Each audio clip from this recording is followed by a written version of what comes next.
What's going on, everyone? I'm your host, Too Elusive, and today we are going to be looking back at a title that started off as a Sonic fan game at first, but later on transitioned into its own identity known as Freedom Planet. I had talked about the second game on my channel already, mentioning that it is an absolute perfect gem, and as of now, I still stand by that statement. In fact, it's currently holding the spot as being the only game I'm willing to give a 10 out of 10 score if I was using a scoring system. If you're ever curious as to why I rank it so high, you can still check out the video for yourself. But what about the first game? This entry, after all, is the reason why I initially fell in love with the series long before 2 even came out. Well, it's been a while since I've played it, and since I hadn't talked about this game on the channel yet, I figured now this is a good time to give the first Freedom Planet a revisit and see how well it holds up after all these years. Now, if you had not played this game yet, I'm going to warn you that I will be diving into spoiler territory from here on out, including some minor spoilers in the second game. So if you don't want any of that happening, check back in once you've experienced it for yourself. Otherwise, I am always glad to have you here. Now,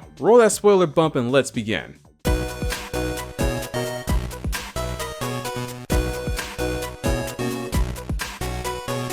In the main story of Freedom Planet, you take control between 3 of the main characters: Lilac, a water dragon with a strong sense of justice; Carol, a reckless tomboy with a heart of gold; and Mila, who is the sweetest of beings and won't hesitate to help anyone in need. All 3 of them embark on a very dangerous mission to stop an alien tyrant by the name of Brevin, who wants to steal the Kingdom Stone, which you can think of as the lifeblood of the planet, and harness its energy so he may conquer the entire galaxy. The bones of Freedom Planet's story, without getting into too much detail, is very simple and straight to the point, but what makes it stand out are the characters, its presentation, and its writing. Each cutscene you witness are all voice acted, and the character sprites are very expressive, which helps out in selling the tone it's trying to convey. How many chasers are left? Tell me!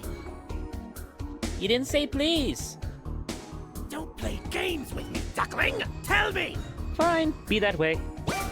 Shah! Where's that blasted snake mount? I guess we'll have to do this the hard way! I can do this all day! What is this hideous creature? Stay back! Oh no!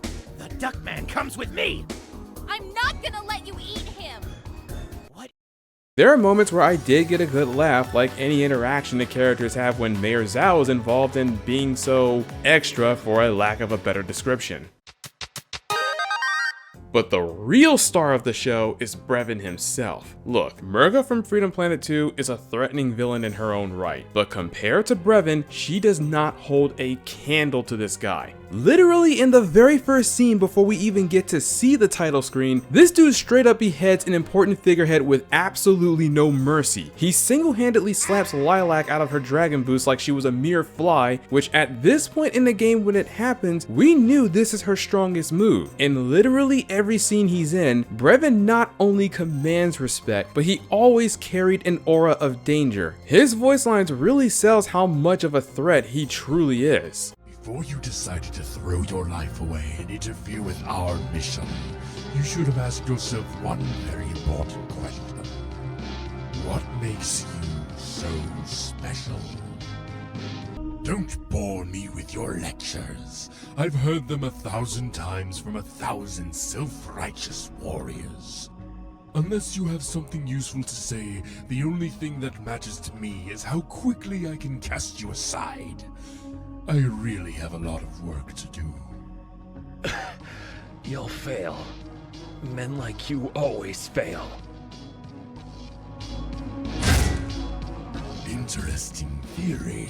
Right out of the gate, Brevin stood on business, and he is an excellent villain in every way, shape, and form. Like I said, Murga is good, but Brevin is much better. But highly impressive story bits aside, how well does the rest of the game hold up? Freedom Planet plays very closely like a Sonic game, particularly Sonic 3 and Knuckles, except it has combat and even has some elements of Gunster superheroes along with Vector Men sprinkled in. Lilac is the closest you'll get to a Sonic gameplay style, as her moveset grants her the highest amount of mobility. Holding a direction when she's attacking will alter which martial arts technique she'll use, like a Dragon Punch if the player is holding up while she's grounded, or a multi-hitting dive kick if if the player is holding down while she's airborne. She can also extend the length of her jump anytime she uses her Dragon Cyclone, plus it's another multi-hitting move that can shred off a nice chunk of health if all of the hits connect. This same Dragon Cyclone can also be done on the ground, and both variants can be used as long as she has meter. The last thing I need to mention in Lilac's kit is her Dragon Boost. This is what gives Lilac her speed, as one press of the special button will send her boosting across the stage in any direction. She'll also rebound of walls if she happens to run into any, and barrel her way through enemies and hazards during the entire duration thanks to the iframes it gives her. You can potentially correct your platforming mistakes with this move if you have good reaction time, and you can even use it as a means of defense if you find yourself in a tight situation. Just bear in mind that unlike Freedom Planet 2, Lilac is locked in the moment you activate her Dragon Boost, as the Boost Breaker ability does not become a thing until then. This also means the moment you initiate your Dragon Boost, you are going to consume every drop of meter Lilac has, and you won't be able to use it again until your meter is full. Next up, we have Carol. Her playstyle is very much like Zero from the Mega Man X series, and she plays like a brawler here. She can scale the walls anytime like the Red Maverick Hunter, and if she happens to find these jump pads, she can warp across several of these anytime the player hits the jump button while standing on one. Mashing the attack button when hitting an enemy will let Carol turn him into mincemeat. She can also roll into ball form that can let her buzzsaw her way through someone, and even perform this pouncing action on both the ground and in the air, with her air variant being spammable as long as you are constantly changing direction. This pounce in the air also gives her a small little boost of momentum which can help her reach certain areas if needed. One thing her tumble and her pounce have in common is that if you attack during either of their animations, Carol will use her Wild Claw, which is easily her hardest hitting move. So if you want to make quick work of someone, you might want to get well acclimated with her Wild Claw as soon as you can. Another good source of damage comes from Carol's Wild Kick. Anytime the player hits the special button, she'll hit him with the Chun-Li and continues to kick him as long as that button is held down. This move also gives her a good amount of iframes during the start of her animation, so like the Dragon Boost, it can be a defensive option for her. But these are not the only things that Carol has to offer. If the player happens to find a red canister on the ground, Carol will whip out her motorcycle and unlock the rest of the character's moveset. As long as she is on her bike, she'll gain a double jump, a multi-hitting spin attack, and she can even boost herself on the ground at the cost of meter, running enemies over while she's at it, and she still has access to her Wild Claw while she's boosting. She of course can still use her Wild Kick ability, and she can ride along walls rather than needing to wall kick off of them. However, if Carol is hit 3 times, her bike will explode and she will need to find another canister if she wants to get a new one. Thankfully, if you know you've taken too many hits, or if you're afraid of losing your bike, you can get off of it by holding down and hitting the jump button. This is especially helpful during boss fights if you don't trust your dodging ability. Finally, we have Mila. She is basically Tails if Tails was able to summon a cube, produce a shield, and blast enemies away with a mid-range attack. In any case, she falls under the Explorer type of gameplay, which actually puts her in the same category as Knuckles. Similar to Tails, she can fly around for a little bit of time before she gets tired, allowing Mila to have a much easier time reaching areas that the other two can't. She can also dig through any dirt patches of land to find some hidden goodies like shields or other useful collectibles. But what about her method of combat? This is where I will say that Mila is the oddest of the trio, as she has no means of performing any martial arts unlike the other two, and on top of that, her health is the lowest of the bunch, working with only 4 petals instead of 7. The reason for this is because Mila is the only one who can produce a shield that can block enemy projectiles, and in some cases, reflect those shots right back to the sender, so she has a way to mitigate damage unlike the other two. Although melee attacks will cut through her shield like butter, and it should be noted that her shield does not work on every projectile. She can also fire a little mini beam, but this does piss poor damage. Thankfully, this is not the full extent of what she's able to do. If you hold down the attack button, Mila can produce a cube that can be thrown at enemies and can even block projectiles from above. But of course, if she's holding the cube, her speed is lowered and she cannot fly at all, so it's not a good idea to create one when you're in a bad situation. If you happen to activate her shield while she's holding the cube, she can produce an even bigger shield that is much more reliable to use, and she can fire a powerful mid-range beam. This is Mila's highest form of damage, and it will be her main go-to for dispatching bulkier enemies, but keep in mind that it does have a strong recoil. You can use that recoil to reach higher places in midair since you can immediately fly right after. I'm pretty sure you can tell by now, but it's worth pointing out that she is the hardest character to play in the entire game due to her low health pool and needing a different mindset in order to play her well, similar to how Knuckles was the hardest character to play back in the Genesis days due to having a smaller jump height compared compared to Sonic and Tails. Still, Mila is the best character to play if you want to explore each stage from head to toe and collect all of the hidden goodies you can find. Well, with the exception of Pangu Lagoon, since that is a Lilac exclusive stage, but hey, you still have full dibs on the trap hideout with Mila and Carol. Now, while most games will give you the same stage order and boss fights across the entire game, it's heavily encouraged that you play the game with all three characters, and if you played all through Sonic 3 and Knuckles with both Sonic, Knuckles, and Tails, you already know where I'm going with this. Let me break it down. All three of the characters will share a majority of the stages and bosses throughout your playthrough, however, all three of them will have their own exclusive content depending on who you're playing as. This can be seen as early as the first stage, since Lilac and Carol both start off in Dragon Valley, while Mila will begin her journey in the Aqua Tunnel. There are other examples I can bring up, such as Lilac fighting both Serpentine and Spade more often than the other two characters, since you'll encounter them both as mini bosses in her campaign, or how Lilac and Carol fight against a Robo Panther on the ground while Mila is supporting them in the air with petals. On the other hand, if you're playing as Mila, you attack the Robo Panther from the plane instead. This is why it's encouraged to run through the game multiple times with these three, just so you can get the full experience on what this game has to offer, rather than just playing as one and calling it a day. With that being said, it is safe to say that the stage levels themselves are well balanced across all three of the characters, as none of them feel out of place or at a horrible disadvantage compared to the other. Despite this game being Sonic inspired, you also don't need to blast through all of these levels as quickly as you can. While there is a speed element in this game, these stages are built around the aspect of being both a momentum platformer and an action game rolled into one. So if you prefer to box every single enemy you see on screen and treat the game like it's a side-scrolling beat 'em up, you're allowed to do that. If you insist on playing the game like it's a speedster, you're free to do that too. Just know that if you want to do the latter, you need to know your way around these levels, especially during the later parts of the game. Honestly, trying to play this game like a speedster is actually very difficult due to how some of the levels are structured. In stages like the Relic Maze, it kind of plays a bit like the Marble Zone without any of the sluggish platform movement, but you do need to perform some puzzle platforming in that one rather than just going from point A to point B. This is not a bad thing at all, as it does its job in telling you that there's no need to rush and it's okay to take things slower here. But when playing through the later stages like the Trap Hideout, the Thermal Base, and the Battle Glacier, you really need to take your time through these, as you're going to go from attempting to see how fast you can clear these stages to seeing just how fast you can lose all of your lives. Some of these deaths will blindside you and you won't have much of a chance to react to them before it's too late, even more so when you're playing as Mila. This game in some way shares the same issues as Sonic 1's level design, but for different reasons. In the case of Freedom Planet, it was a matter of trying to balance the action-oriented gameplay with the speed aspect that is sprinkled in, something they've mastered in its sequel. They got this down for stages like Dragon Valley, Jade Creek, and Pangu Lagoon. Meanwhile, this is needed to be fine-tuned a little better in the rest of the levels, but for what they are, it's not the most egregious experience I've had in games like these. You can also find several useful power-ups in the form of these elemental shields that almost work in the same fashion as the elemental shields in the Sonic games. Just be aware that these shields don't outright make you invincible to their element though. It just takes more hits for that matching element to pop your shield. Wood will attract these petals towards you and you'll become more resistant to toxic hazards. Water will allow you to breathe underwater. Fire will damage enemies upon body contact and resist fire damage, but it will break the moment you touch a body of water. Earth will act as a crystal magic and it will also protect you from crystallized attacks. And finally, metal will grant you protection from electric-based hazards and spiky surfaces. I'm sure Mega Man would love to have one of these. You can also gain some temporary invincibility if you happen to shatter a rainbow crystal, but it won't protect you from your usual instant death suspects like drowning, bottomless pits, or getting crushed. As for the other collectibles, these blue crystals are the equivalent of rings here. If you manage to collect enough of these, you'll earn an extra life, plus they will help restore your meter as you are picking them up. Meanwhile, you have these elemental orbs that don't really do anything at first until you come across the bonus round. Anytime you collect this Tau token before you clear a stage, you'll enter the bonus round once the stage concludes, and it's here you can roll the dice to get some useful stuff based on where it lands. The elemental orbs you collect will allow you to keep rolling the dice until you run out, so if you want to get a lot of goodies, collecting as many as you can is a must. The last collectible I need to bring up are these star cards you can find scattered about in every level. When you collect these, you can unlock hidden content within the gallery, like the soundtracks for example. And no, your eyes are not deceiving you. The actual name of Brevin's theme is Brev in Yo Hizzle. Now there has to be a variant of Brevin out there somewhere wearing a big old clock and acting like he's some kind of rap god.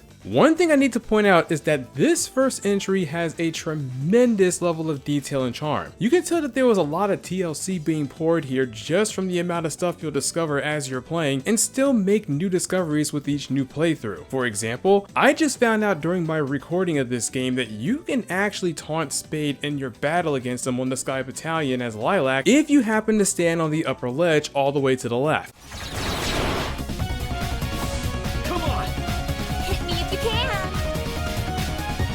Then there was a time where Neeralee is pursuing you, only for one of her own troops to accidentally freeze her with an ice torpedo. You see that? That is the face of someone who knows they are cooked. Another example I didn't quite catch on my first run was when the Syntax within the thermal base makes an attempt to bait you into activating an explosive trap. To unlock this door, stand on the blinking floor panel to your right. Just kidding. Like I said, these things just add to the amount of charm this game is supposed to have, and I'm all here for it. Now, each stage comes with two different types of bosses. Your mini bosses that you'll generally encounter in the middle of the levels, along with the end game boss, which is basically the big head honcho you'll be fighting once you reach the end of the stage. To say these boss fights are similar to the Sonic games is not exactly how I would describe them, as they are much more aligned with the bosses you'll encounter from Gunster Heroes and Vector Man, as not only they carry that same aesthetic, they even share similar fight patterns in those games. This is evident when you're fighting against the Syntax Morpher mode, as it was clearly inspired by the 7th Force boss fight in Gunster, and this fight is equally as fun as its inspiration. But I must warn you, these boss fights, aside from the snake you'll encounter in Kingdom Valley, will absolutely destroy you if you think you can just blitz them down and call it a day. These are the type of bosses that demand your respect, and you need to not only understand their attack patterns, but you also need to have a good handle on how your character works in order to maximize your damage output when the opportunity presents itself, especially during the late phases of the game. While one character may have a far easier time dealing with one boss, they may struggle to hell against another, and it's like that across all three of the characters. But despite this, it is possible to defeat every single boss with all three of the characters if you are patient enough. And I do mean that in every sense of the word. One thing all of these bosses have in common is that they will always follow a set pattern of attacks without ever changing it up. So if you relax a little, focus on dodging, and get a good feel on how these bosses are going to fight you, I can promise these battles will become less oppressive. The fight against Brevin himself, for example, is absolutely brutal. The guy never stops moving around and is constantly on the offense, and one of his moves can outright remove half of your health in one swing. About 4 whole leaf petals to be exact. He's an extremely overwhelming boss, but once you take the time to understand his attack patterns and know exactly where to position yourself, he becomes much easier to defeat. This is especially why I am extra grateful that despite the game's life system, they're running with a checkpoint system that is even more generous than Mega Man 8, as you'll respawn right before the boss room even after a game over. The devs likely had enough foresight to know that these fights can get brutal, so good on them for planning that far in advance. I suppose this would be a good time to bring up the game's difficulty. Freedom Planet has good difficulty scaling all throughout the game, with the first half being pretty easy and gradually becoming more difficult as you press on. I say that once you get to Jade Creek, also known as the 5th stage, this is where the game is going to start taking the kid gloves off and really push how well you're able to navigate through its hazards, as well as dealing with more oppressive boss fights as they come. I won't lie, I kinda got walled off a bit here in my fight against Nera as Lilac and Carol, and the Battle Glacier stages was a life drainer no matter who I was playing as, seeing as how everything with a pulse was trying to kill you at that point. Trust me, it won't get any easier from there either. But, as frustrating as these levels can get at times, I was still having a good time despite getting my face smashed into the dirt, as you have to expect this level of difficulty to ramp up towards the end. It also helps that Freedom Planet has a solid track throughout the whole game. If I had to pinpoint my favorite track out of every tune I've heard, I would definitely need to give it to Pangu Lagoon. In this particular stage, it takes place after a brutal time at the thermal base. This is a stage that is exclusive to Lilac, and it's here is where her story truly unfolds and fully accepts her destiny. The track that plays here matches that energy, especially when you factor in that the lyrics you hear in the beginning is, "This is my destiny, there is no turning back." Also, this track becomes Lilac's theme moving forward, and despite how lush and soothing both the track and the stage may appear, it can get just as brutal as the thermal base. This is my destiny.